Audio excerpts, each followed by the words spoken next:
Welcome back to Live It Up. Now, this is the section of the show that I really love because I get to show you people that are living their dreams. And with me today are two fascinating people. But where am I? First, I got on location here in Norman, Oklahoma, which is the heart of the Weather Center. And I am about to go on a 2-week fantastic tornado chasing tour with Cloud9Tours.com. So with me, I have the two people whose hands my life is going to be into for the next 2 weeks. And so I have with me the owner and operator of the company here, who is Charles Edwards. He's also invented a machine called the Dillocam, which actually he was the first person in the world to be able to film inside a tornado. And also with me is George Kourounis, who is the TV host of a television show called Angry Planet. And George is just a crazy guy who likes adventures. He got married on the lip of a volcano, and he's been in Antarctica, and he's done crazy things as well. And these are the two guys that I'm going to be with. Now, George, well, let me start with Charles here. Charles, so let me ask you, first of all, you have some background, obviously. Hopefully, my life is going to be your hands for tornado chasing. What is that background? Yeah, I studied meteorology at Texas A&M and University of Oklahoma. In fact, I transferred up to University of Oklahoma just for the chasing up here. So that's how you had a love for tornadoes? Right. That's, I started out chasing just as a hobby, and it became such embroiled in my blood that I couldn't get over it. I had to find some way to make a living at it, and this is the way I did it. And how exactly did the tour company form? I mean, did you just one day decide that you were going to do a tour company? Oh, no.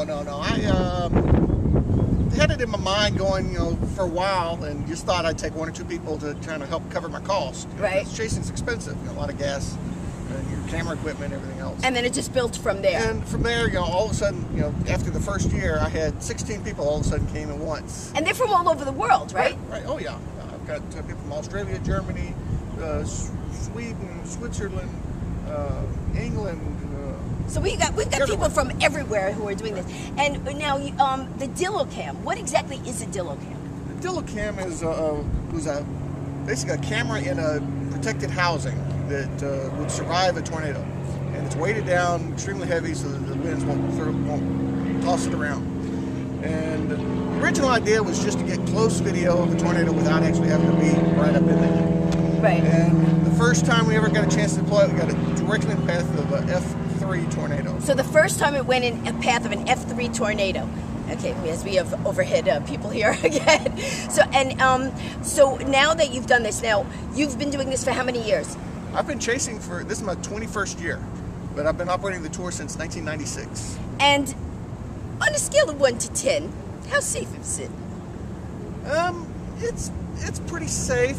As far as adventure activities, I would say, it's up there, close to a 9 if you know what you're doing. If you know what you're doing. And that's the key, because you have equipment in the car that shows you what you're doing. Now, with Charles, is one of your right-hand man right here is George. And I know George because I went to Antarctica with him. Now, George, so what is your background that you wound up hooking up with Charles? Well, I originally traveled with Charles on one of his original tours back in 1998 and 99. So you started as a client? Started off as a client, basically sort of became the apprentice, for lack of a better term, and then after that was chasing on my own for many, many years. Now I've been a guide with the company since 2004.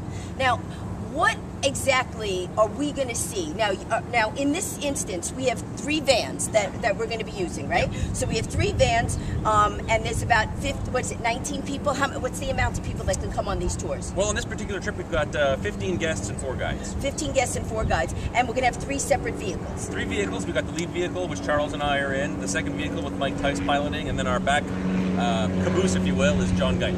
And so how do you guys communicate in the vehicles? You can have radios or something? Yeah, we're in constant radio communication between the 3 vans. We've got a data link through the internet, so we can watch radar, get the latest updates from the Storm Prediction Center all the time while we're on the road. Okay, so let me ask you something.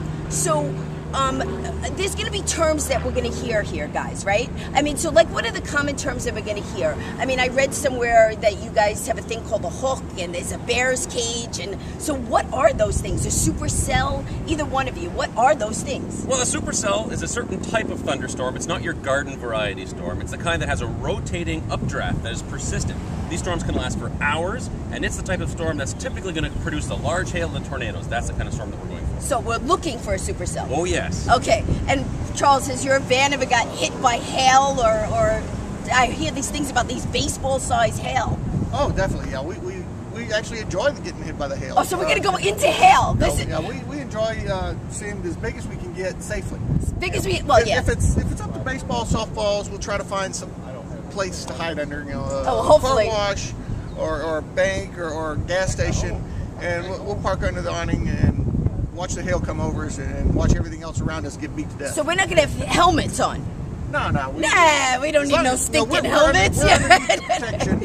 So we're not going to actually physically be out in the hail ourselves. Okay, and let me just ask you. So what's the term that's used? F2 is the common term, or is that the term for the strength of tornadoes now? Or tornadoes are rated basically based on the amount of damage they do, and it's all written on the advanced Fujita scale. So if we describe an EF0 tornado, that means it's a weak tornado. It goes all the way up to 1, 2, 3, 4, and then the strongest being 5. So in other words, an F5 created the most damage, and not necessarily is what the tornado itself is inside of it. It's the damage done afterwards, like an autopsy. If you look at a tornado, you can't tell how strong it is by the shape or the size, only by assessing the damage that it's been causing. And so, so what would be the ideal situation that all of your clients here on this tour would be able to see? Like, if you say, oh my God, that was a fantastic tour, what would we see on this tour? Well, we're storm chasers, but we really want to see those tornadoes. Tornadoes are the icing on the cake. And the ideal situation would be if we had a tornado that was running parallel to the road that we're on,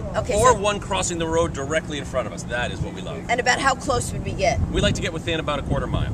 A quarter mile is like what, 200 yards, something like that? 250 yards. And would we be able to see like a nice cone-shaped one with maybe like, like in The Wizard of Oz, how you see like a house in the back or something? If we're lucky. If we're lucky. Okay, cool. Well, hopefully we'll be lucky. We're going to get in the van right now. Charles and George are going to take us all over. We might go to 6 states, 7 states, 8 states. Tornado Alley, real quick. Where is Tornado Alley? What is it considered?